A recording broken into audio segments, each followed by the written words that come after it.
Hi Simon, really good progression in the last few months in terms of your game. Having not seen you for a while, seeing what you were swinging like today and the way you were striking the golf ball, really good. So very pleased to see that. Okay, just a couple of things we're going to talk about now from the session, just to give you some sort of things to focus on during your practice and your next games. Like I say, down the line, some of the positions you get into really nice. Taking the golf club away, really nice. That sort of, as we've discussed many times, that Ben Hogan underneath that pane of glass movement, club working back nicely. And getting the golf club to the top of the backswing, really good.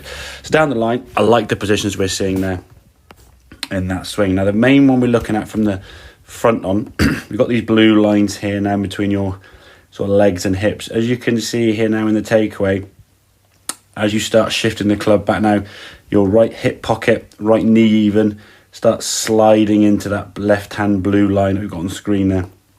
And you can see now all your body weight is moving off the golf ball, away from the target, as the club is travelling to the highest point in the swing. Now, I'm not going to hit the top of the backswing because, as we said, the top of the backswing or the completion of the backswing should be somewhere in and around here. So around about this point here now, if our hips have moved correctly, i.e. this left hip has stayed a bit more on the blue line here, and the trail hip has rotated around you more, we'd be able to fall now towards target in that same sort of motion we talked about as if we were throwing a ball. You can see now as everything starts moving back, once you get to the top of your highest point in the swing, now as you start moving back down, both club and hip start moving together. The problem is it's going to take a heck of a lot of movement for you to move back to where you want to get to. Now when the swing's probably a little bit slower, maybe a smaller club, or you're not trying to hit it quite as hard as you want to,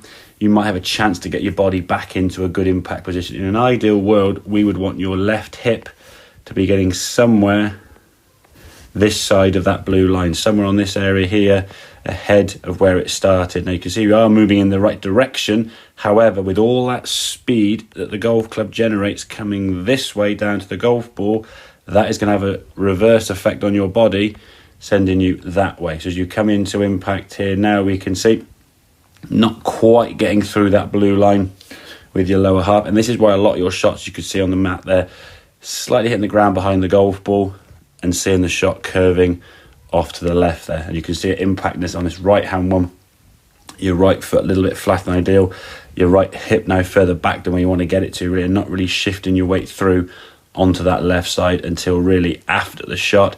And even here now, we can see this right foot now not really up on its toe. It's still supporting quite a bit of the weight there with that crease in the shoe. So the focus is now is sort of get the timing element as the club starts moving this way. This lead hip is going to stay a little bit more where it wants to be.